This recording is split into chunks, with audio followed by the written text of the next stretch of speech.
But by far, the most nefarious conspiracy the Jesuits set forth during the Middle Ages was the Gunpowder Plot of 1605.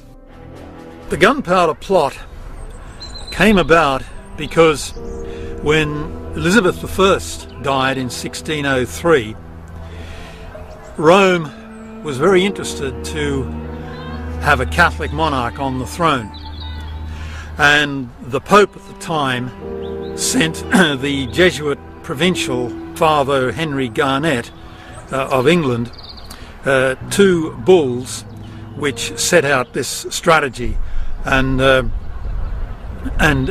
urged him to ensure that no one should ascend the throne of England unless they declared themselves to be a faithful Roman Catholic.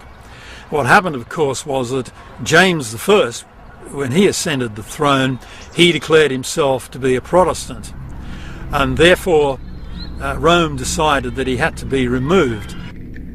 The instrument Rome would employ to get rid of the new king was a Spanish soldier named Guy Fawkes, a man whose name is remembered every year to this day, as the English burn effigies of him on Guy Fawkes Night.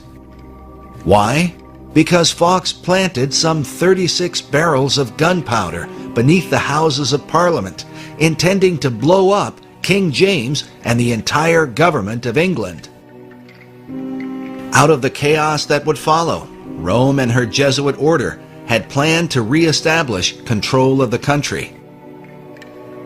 Well, Guy Fawkes was, I think, what we would call a Jesuit coadjutor. He wasn't a Jesuit priest as such, to my knowledge, but he was a professional mercenary soldier, and he had fought in the Catholic army of Spain.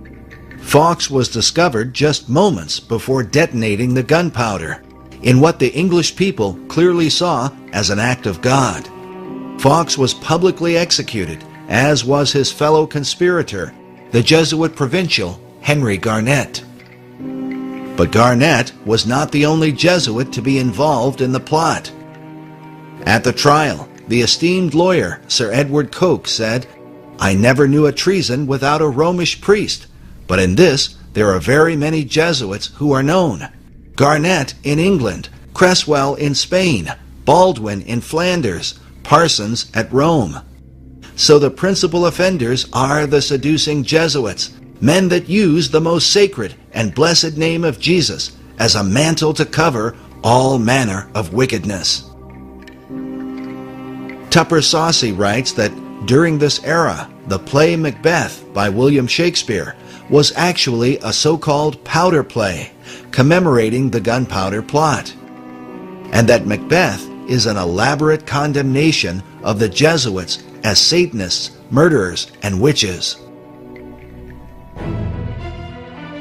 But the year before the Jesuit plan was overthrown, Puritan leader John Reynolds had proposed that a new Bible translation be set forth.